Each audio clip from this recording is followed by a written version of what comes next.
guys, it's summertime, which means hopefully it's vacation time or convention time or whatever that is for you. If you're doing any traveling, inevitably you've asked yourself the question, what type of gadget should I travel with?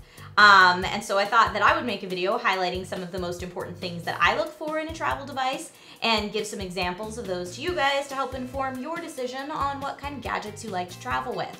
So for this specific episode, the combo that I've chosen is a 2-in-1 laptop/tablet, so you don't need to bring two different devices, and a smartphone, of course. And so a lot of the things that I'm looking for in these devices are portability, how lightweight it is, ruggedness so that it can be jostled around in luggage and still be okay, and hopefully something I can game on in addition to some other things.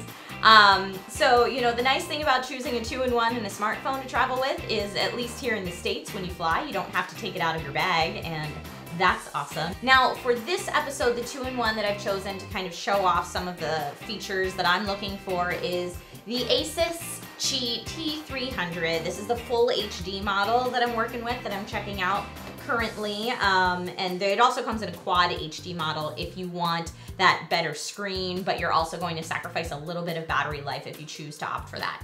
Now, let's talk about the T300 as a laptop. Some of the things that I'm looking for in a travel laptop is I want it to be sturdy. The Qi comes with 128GB SSD. So SSD drives, in comparison to HDD, SSD don't have moving parts, so they have a little bit more shock resistance. So if it is being banged around in a backpack or in luggage, it can take a little bit more heat on that front. It's actually very sturdy for a 2-in-1. It's got this clamshell design that you can see here, keyboard case. So it's not just like a keyboard that's a very flimsy cover or a very thin cover. It's actually pretty darn rugged, making it feel like a traditional laptop.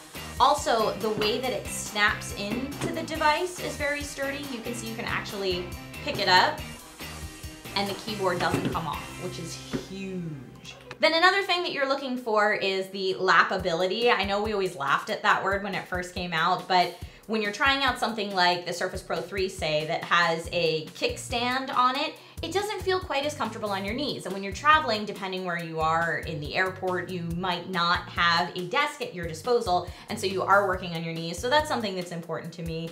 When we're talking about the actual keyboard, the keys themselves are pretty deep and have a very tactile feel, which I personally prefer.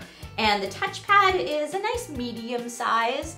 Now, a really big question for me when I'm traveling with any laptop is, can I game on it? While at times I like to travel with a Chromebook, there is no Steam on Google Chrome OS, and that's a super bummer, because sometimes I like to play my Steam games. So the good thing about the Qi is it does offer full Windows 8.1. It's not Windows RT or some kind of mobile operating system. It's full Windows, so you can access your full Steam library. Of course, if you're on the plane and don't have a Wi-Fi connection or have a really crappy Wi-Fi connection, you're gonna wanna play games that don't require an internet connection. You can go back and tap into the oldies like Seventh Guest, or you can play Banner Saga or something like that. It's rocking an Intel 1.20 GHz Core M processor with 4GB of RAM in the full HD version. That actually ups to a little bit faster of a processor with 8GB of RAM if you decide to go with the Quad HD version. So it runs games okay. Again, if you're playing something like an old game like Seventh Guest or something newer but that's a little bit more story driven and simpler in its format, like a Banner Saga or something like that, that will run completely fine. If you're wanting to run something that's a little bit more intense, say like a WoW or something like that, if you lower the quality settings on the device, you can still play it fine. You might notice some lag issues, but overall it's still very workable, and certainly more workable than, like I mentioned, a Chromebook or any kind of base tablet. When I'm looking at a travel laptop, I want to know, can it get me through an entire flight? I want to know what the battery life is. The Qi for me is just okay in that department. The keyboard has to be charged separately through a micro USB. It's not charged by the main portion of our 2-in-1 here. So you have to remember to charge both before you get on a flight, otherwise that can be a super bummer. Also, the battery life for me would last just over 6 hours with pretty heavy use.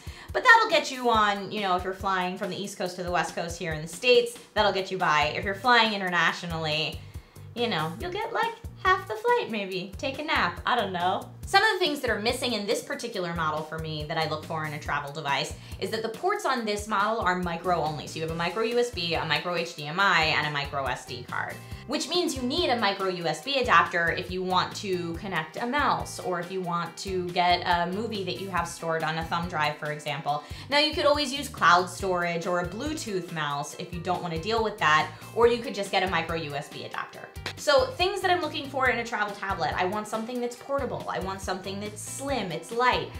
So this particular model is actually really slim. It's got an elegant aluminum body.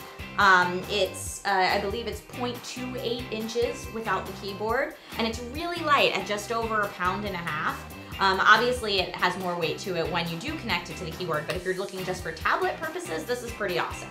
Another thing that I like when I'm looking at a travel tablet is how is the screen? If I'm going to be watching YouTube before I go to bed at night, how crisp and clear my video is going to be. Well, I've already mentioned that this comes in both a full HD and a quad HD model, so you've got that there.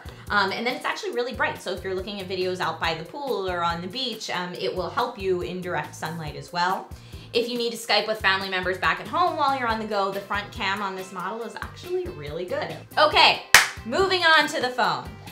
So this right here is the Nokia Lumia 930 Special Edition. It's a special edition because it's got this gold on the edge, and it actually does look pretty sleek. And I'm using this to describe things that I like in a travel phone for one huge feature. It's got some other ones which I'll get into later, but the biggest feature that I can tout for this guy as far as a travel device is that you can get it unlocked for a decent price. Now, I haven't done much overseas traveling myself, but I know that when you are traveling overseas, unlocked is huge. So you can get this unlocked for as low as $350 now, and it's a premium phone. So you've got all of the premium features that you would expect as far as your storage, your CPU, your RAM, etc., for the $350 price point. Now, when I say unlocked, what I mean is you can put any prepaid SIM, any carrier SIM in here without having to get an unlock code. Traditionally, when you're traveling overseas, you have to get an unlock code from your carrier, which can be a big pain in the butt, and then you buy a local SIM, you know, from whatever carrier if you get that unlock code, or if you're lucky enough to find your carrier overseas, you can use that SIM. But anyway, you don't have to go through any of that if you get a phone like this that's already unlocked and works with international SIM cards, which this one does. This is both GSM and CDMA network compatible. So if you're using it here in the States, you might not get the full speed of its 4G LTE. It depends which carrier you go with. So make sure you check with your local carrier here in the States to see what the speed's gonna be and what the connectivity will be before you purchase a local SIM. Overseas, you're gonna be speedy and flying though.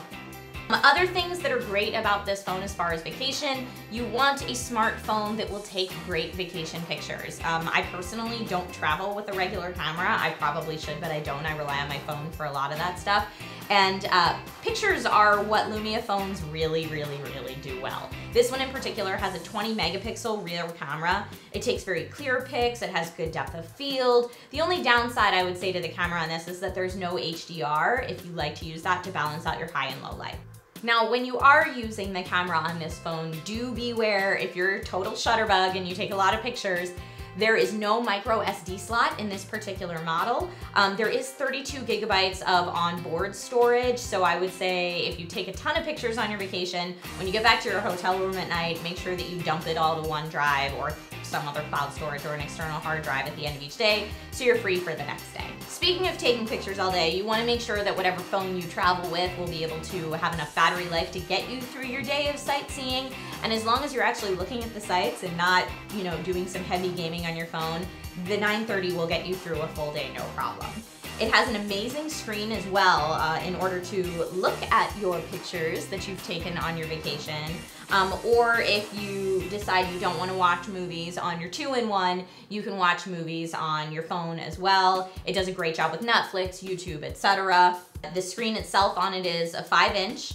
It's a full HD screen, and it actually has a really good PPI, that's pixels per inch. I think it's 440 PPI. So it's really crisp, and again, you have that brightness, so if you're looking at your pictures in bright outdoor sunlight, you're going to be able to see them. So those are some of the things that I look for in travel devices when I'm going out and about. This summer for me is mostly convention travel. I'll be at San Diego Comic-Con, I'll be at VidCon, I'll be at PAX for the first time ever, and I'm super excited. So let me know in the comments what you guys look for in a travel device. And if you have any fun vacations planned this summer, tell us so that we can all stalk you. I mean, you know, live vicariously through you. All right, guys, thanks so much for watching. If you like this video, please like this video. Make sure that you subscribe to this channel if you want to see more tech and gaming and the naked truth. I'm Trisha Hirschberger, and yeah, you can expect tech videos every other Friday. Thanks, guys.